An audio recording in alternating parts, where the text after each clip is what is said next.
All right, everybody, are you ready to really factor now? All right, so all of these problems that are going to be on this video will now have A values that are not 1. So, unfortunately, unlike what we shared with the other videos, there's no shortcut, all right? So there's going to be a lot of work to do, so get your workout clothes on and get ready. All right, starting with number 1. All right, so anytime we have a problem in this quadratic form, just to remind you guys, we call this the A, this the B, and this the C. So just like we had done that X method with the other problems, the first thing we're going to do is multiply the A and the C. And that product is going to go right here in the top. Now, unlike the problems we did before where this value was just a 1, well, now it's a 2. So we're going to have a little bit more math to do. So 2 times 3, that gives us 6. Of course, down here in this bottom part of the X, that is where the B value goes, which in this case will be a 5. So right now, the only difference is that we had a number here for the A instead of just a 1. And now we're going to go through and solve our riddle.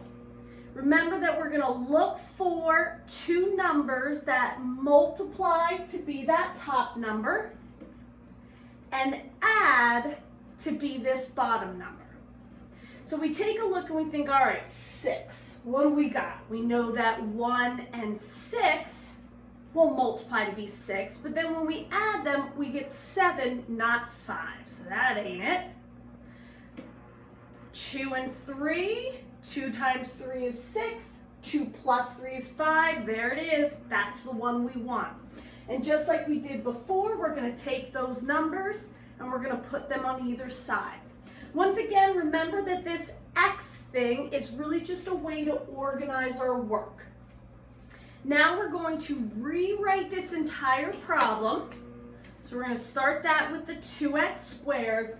But instead of writing the 5x, we're going to write 2x terms with these numbers here that we found as their coefficients. So we've got 2x squared plus 2x plus 3x and then plus 3.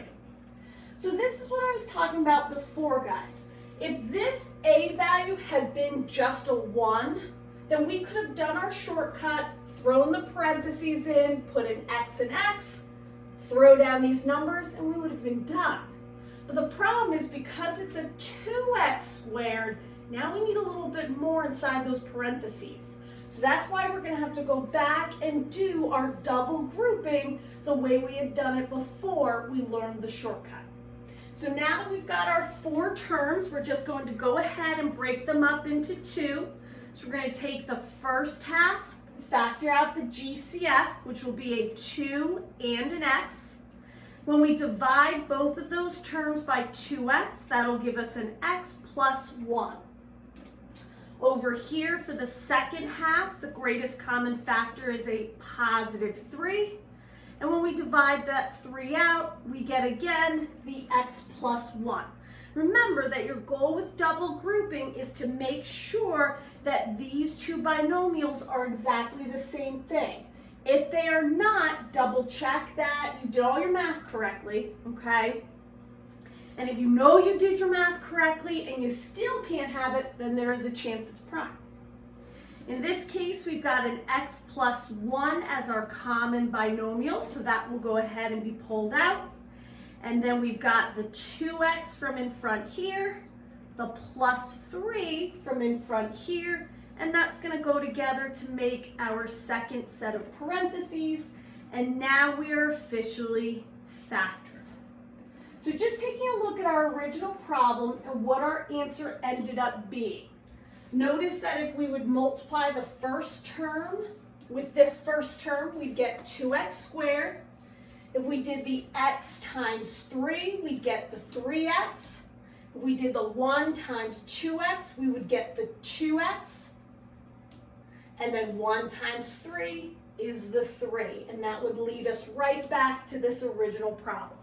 So as you can see, we wouldn't have been able to do the shortcut. If we would have pulled these right down, we would have gotten a 6 here instead of a 3. We also wouldn't have had that 2 there. So just the number one thing you want to remember is that there is no shortcut. You just got to put that work in. And that's what we're going to practice today. So moving on with number 2, we're going to do the same exact thing that we did with number 1. Remember that we'll set up our X as just a way to organize our work. And we're going to first and foremost take the first and the last numbers in the trinomial, and we'll go ahead and multiply those. I'll just put a little note up here. We multiply those, that's the A and the C, and whatever we get, we put up at the top here. Our number in the middle, remember that's our B term, and that's the number that goes down here. Because it's being subtracted, don't forget that negative. So now we have to think about the numbers that multiply, again, to give us the 12, and yet they have to add or combine to give us the negative 7. So we take a look and we think about the 12. Well, we know that 1 and 12 will multiply to give us 12, but when we add them, that's not going to give us 7. We've got 2 and 6. In fact, those were the first 2 numbers we had at the beginning. When we add those, that gives us 8. Keep searching. You'll find out we've got 3 and 4 that will work. Now, 3 times 4 will give you that positive 12, but it will not give you that negative 7. So if you remember, when you have this negative in the middle, but a positive here, that means both of your terms here are going to have to be negative. It will end up being a negative 3 and a negative 4, because negative 3 times negative 4 will give you the positive 12, and they will combine to give us the negative 7. So now we're ready to do just what we did with the other problem, is to rewrite this original quadratic trinomial, but we're going to make it into 4 terms instead of just 3. So we're going to kind of separate that 6x squared in 2, and we're going to break this middle guy up into minus 3x and minus 4x. So remember we had said all we're doing at this point is doing reverse combining like terms. It had been a minus 7x. We just broke it up into 2 terms that still combine to give you that.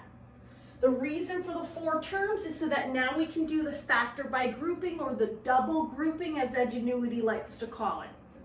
So let's go ahead and look at our first 2 terms. The greatest common factor between 6 and 3 is 3. The greatest common factor with the x's is just the x that has the smallest exponent, so therefore a 3x will get pulled out. And when we literally divide them out of each of these pieces, that'll give us 2x minus 1. Okay, so even though you're pulling out that 3x, you just don't have nothing there. You're then technically left with a 1. Remember that you can always double check that you factored correctly by distributing back into the parentheses. When you distribute this, you should get this. All right, moving on to this guy right here. Now, because this first one is a minus, that means that the GCF I pull out must be a minus as well. In this case, between a 2 and a 4, that will be a 2. So just so you can see that visual of what we're doing here, we are dividing from both of these terms a negative 2. That's what's going to allow us to put a positive 2x here, which matches this guy, and then a minus 1 here, which again matches this one. So now we've got that common binomial, which we'll go ahead and pull out to make one part of our answer.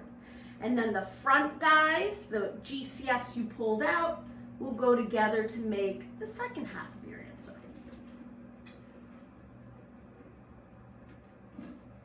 Take a look at these 2. Pause and rewind if you need to. Make sure you copy them down as well. Especially, guys, if you're still looking to take that quiz on Edgenuity, remember that you can use all these notes. And I should warn you that I took these problems specifically from Edgenuity to give you a little heads up, okay? So let's keep going. All right, number 3.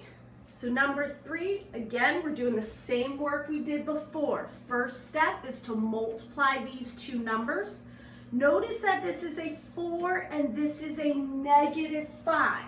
So when we multiply those, that will give us a negative 20, not a positive 20. Inside here for your b value, remember that if something is just an x, its technical coefficient is a positive 1.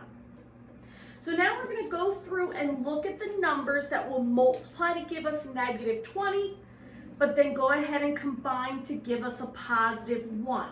Now if you remember, if you need a product that is negative, then that means one of our numbers must be negative. Well, rather than writing out all the possible factors of 20 twice with different signs, let's just write them all out as positive first and look for the pair that's going to subtract to give you a 1. So of course we know that 1 and 20 are a factor, 2 and 10, 4 and 5. So right now, just look for the factors that are going to subtract to give you a 1. 20 and 1, 19, not going to do it. 2 and 10, well that's 8. Right here, notice 4 and 5. 5 and 4 subtract to give you a 1, so that tells us those are the numbers we want to use. But now in order to get the negative 20, now we just have to try to decide, should I put that negative on the 5 or should I put that negative on the 4? So we go through with our factors and look for the one that's going to subtract by the nature of addition and subtraction with positive and negative numbers. And then once we get that pair, now we're just going to try out which of these works. Notice that if we pick the one with the negative 4, that will give us that positive 1. Also, something we mentioned in the last video is the sign of the middle guy should always match the sign of the larger one in your pair. So that's also what kind of makes sense that it's going to be a negative onto the 4 and the 5 is going to be the positive one because he is bigger and we want his sign to match this guy. All right, just like we did up top, now we're going to rewrite our problem. So we've got our 4x squared and our minus 5. Again, I'm just trying to color code just so you can follow along a little bit better. And then instead of having the plus 1x here, we just go ahead and break it up into these two numbers with x's by them. And now we are ready to do our factor by grouping, or of course, our double grouping as Edgenuity calls it. Over here, we'll be able to pull out a 4x. When we divide the 4x from both of these, that'll leave us with x minus 1. We're going to take out positive 5 from the next group, which will leave us again with x minus 1. Again, all you're doing here is dividing out the GCF. If you divide out and technically only a 1 is there, make sure you put that in your answer.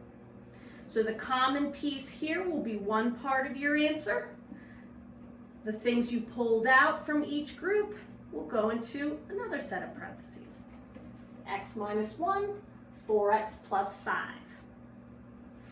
And we're going to continue on with number 4 now. Okay, numbers are getting a little bit bigger, but this is why I brought my calculator as well, just to make sure. So it's okay if you have to break out a calculator, guys. I'm more concerned that we're understanding the process of actually factoring. So again, following the same steps as before, we're going to take our a value and our c value, and we're going to multiply. Remember that that is not just a 6, but a negative 6. So in our x, we've got a negative 48 at the top. Our b value is not just 13, but a negative 13. So now we're looking for two numbers that will multiply to give us the negative 48, but then combine to give us the negative 13. So let's get started. Now again, a lot of people will think 48, will think of 6 and 8. But remember, because this is negative, we're actually going to think of subtracting. And unfortunately, 8 and 6 only give you 2. So if you need to, guys, you break out the calculator.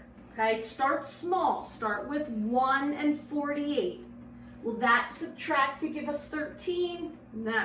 So no on these two. So then maybe I say, all right, well, what's 48 divided by 2? Well, 48 divided by 2 is 24. So that tells you that 2 and 24 would multiply to give you 48. But again, when I subtract them, that's going to give me 22. I'm getting closer. All right, so now I try 3. When I divide by 3, I get 16. Ooh, 16 minus 3, there it is. That's going to give me the 13. So when you have that negative product up there and you go through your pairs, think about technically what's going to subtract to give you this number. Forget the negative for a second. So at least you can identify the pair you're working with, but then of course now you've got to make that decision. Is it -3 and a positive 16, or is it +3 and a -16? That's the choice you need to make. Again, if you're a little bit rusty on your adding and subtracting of positive and negative numbers, then I grab a calculator. I put in -3 plus 16. Well, that gives me a positive 13, and I want a -1. Let me just try this one just in case. 3 plus -16. Yep, there it is, -13. So this bottom guy is what I want right here. So what that means is that I'm going to have a positive 3x and a -16x when I write out my problem. So when I write out my problem to get ready for my double grouping, that's 8x squared plus 3x minus 16x minus 6. And again, this 3x is just coming right from that 3 that I put on that left side of my x, and the -16 is just coming right from here. And now we're going to go ahead and do our double grouping. So from here and here, 8 and 3. Well, nothing's going to divide evenly into both of those except just a 1. However, I do notice they both have an x, so I can pull out that x, and that'll leave me with 8x plus 3. Remember, this middle guy here is a minus, so make sure you put a minus when you pull out the GCF. Looks like I'll be able to pull out a 2. When I divide each of these by 2, -2, yep, that'll give me that same binomial. Run it into the pair there. So I do get the same binomial, so that means 8x plus 3 is part of my answer, and then x minus 2 is the other part. So again, unfortunately, guys, this can sometimes be a lot of work, okay? There are other methods, and you can look up other methods online. Some people also just do a pure guess and check method. The thing is, guys, no matter what method you go with, you are going to have to do a little what if. What are my pairs? What's going to multiply? What's going to add? What I've found, though, is that this is a really good strategy that gets most people on top of things, okay? But let me know if you're a little unsure, and I can help direct you into a different method if you'd like. So I've got a couple more examples to go through. Again, I've picked these out in particular because I've seen them on Edgenuity and I thought they might cause you some trouble, okay? If, again, you'd like to just kind of work on them on your own, pause the video and then check up later, that's up to you. I'm just gonna run through them just to make sure that you understand what the answers would be. And then again, guys, make sure that you're letting me know if you have any questions, even if you're taking the actual quiz during Edgenuity. We can work it out together, okay? So just doing my same process as I did before. I've got my 9 times 10, that'll give me 90. And then of course the middle number is 21. So I'm looking for 2 numbers that multiply to be 90 and add to be 21. Well, the weird thing here, guys, is when I think of 90, I don't know, I think of 9 and 10. But unfortunately, 9 plus 10 is only 19. So again, let's grab a calculator. 1 and 90. Well, it's 91, that ain't gonna work.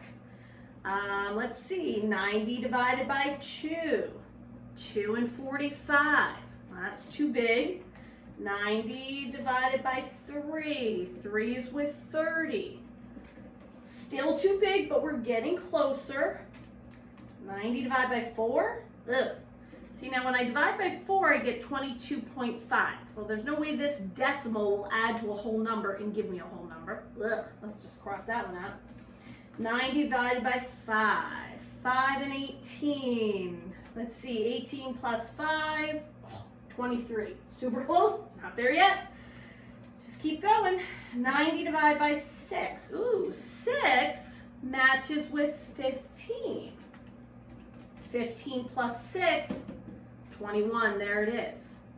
So guys, I also like this one because it just goes to show you that if it is factorable, yeah, you might have to go down a bunch of pairs, and that's okay. All right, that's why we got our workout clothes on, okay? It might be a workout, but it's definitely worth it in the end, okay? So now we're gonna go ahead and rewrite. So we've got 9x squared, and then we've got our plus 6x plus 15x plus 21. Let's do our factor by grouping or our double grouping. Over on this side, between a 9 and a 6, the greatest thing that I can pull out is a 3. And then, of course, an x because they both have an x. If I divide that out, that'll give me 3x plus 2. Over on my other side here, between 15 and 21, let's see, that'll give me a 3. Oh, goodness gracious. Now notice that if I had done this, I would have gotten a 5x plus 7, and those would not have matched. So what I'm noticing here is that I made a small typo. It really is just like school. And that's okay, guys. If you're not getting the same thing, it's like I did this on purpose, right? I want you to see that everybody makes mistakes, and that's okay. So if you're not getting the same binomial, double check yourself. All right. I should have put the 10 here. There we go. Now we got it. Ugh, that looks gross. So that should be a 10 there. All right, that makes more sense. Because when I factor the GCF of 15 and 10, that'll be a 5, which will leave me with 3x plus 2. There's my common binomial. So I've got 3x plus 2 as one part and 3x plus 5 as the other. There we go. That's much better. All right, and I'm just going to continue on. Again, guys, pause, forward, rewind, whatever you feel you need. All right, 4 times what's technically a negative 10 will give us negative 40. The number in the middle is a negative 39. Remember what we said about having a negative number at the top. Yes, we're looking for the numbers to multiply to be that number, and then technically that would mean we're looking for the numbers that subtract to give us the bottom, just to pick out our actual pair, just to get started. Then we'll worry about positive negatives and everything. So with negative 40, I know that a lot of people will probably think 8 and 5 or 2 and 20, but notice that those do not subtract to give me a huge number like 39. Well guys, here's a little tip. If this number is 1 away from this number, then the pair of factors you're looking for is just 1 and that product of AC. Notice that 40 minus 1 gives you the 39 you need. And because we want a negative 39, because this middle guy is negative, I'm going to need the 40 to be the negative one. So I'm going to need a positive 1 and a negative 40, because 1 plus negative 40 is negative 39.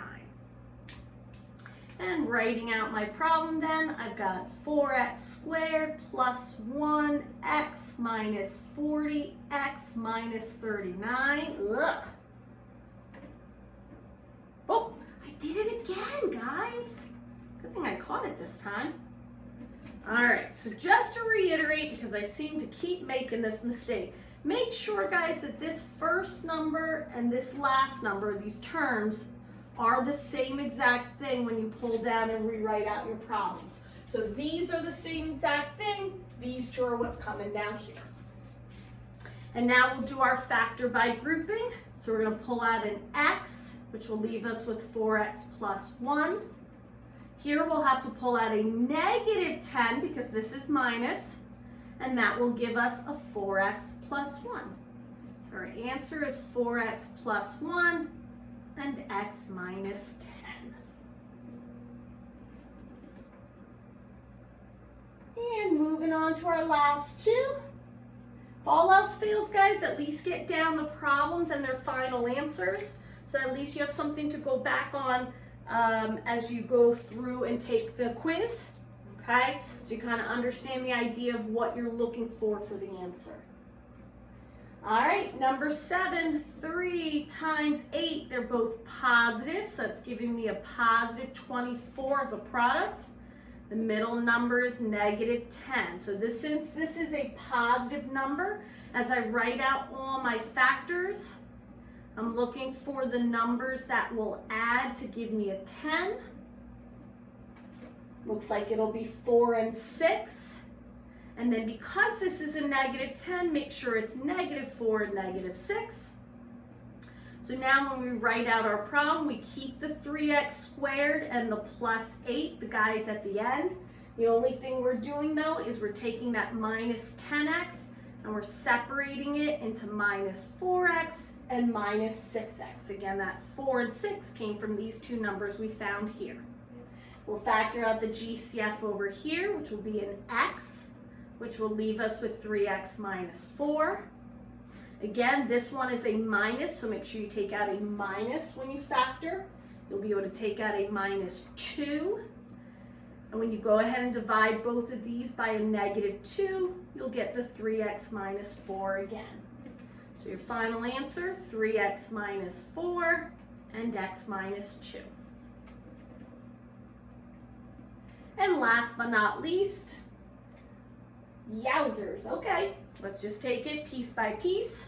We've got a 12 times negative 8. Oof. Just in case we don't know the answer, we'll just grab our trusty calculator. That will give us a negative 96, because remember that's a negative 8. That's negative 96 and a 29. So when you have that negative product, remember as we go through and look for our actual factors, we want to go ahead and think, well, what would subtract to give us the 29? And that'll at least allow us to pick the pair, and then we'll mess around making one positive, one negative. All right, well, that one's definitely not it.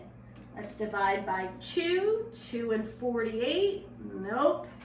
Let's divide by 3, 3 and 32, let's check that one.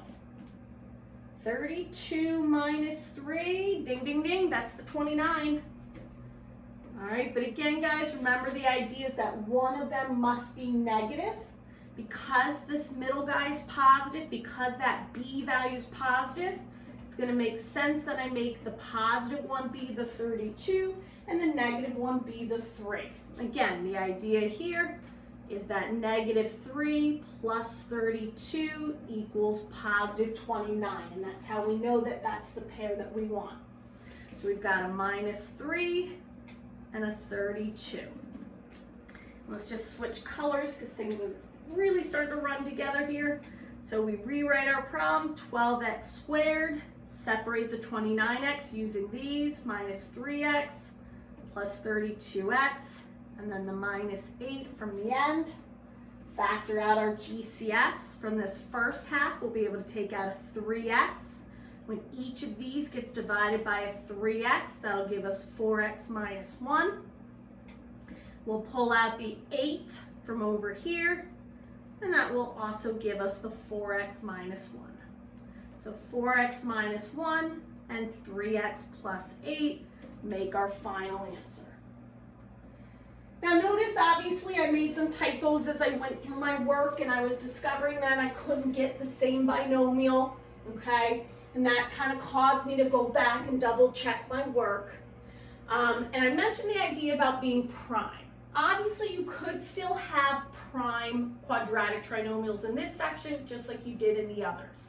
But usually, guys, what happens if you do end up with a prime, it comes down to even not being able to find these pairs just to even start, okay?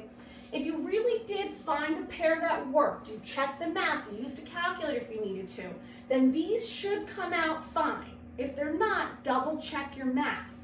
But if you start a problem and you're going through here and you can't even find a pair that works, then you'll know you've got a prime, okay? So I hope this helps. Rewatch it if you need to, okay? And just let me know again if you have any questions. All right, I'll see you later. Bye-bye.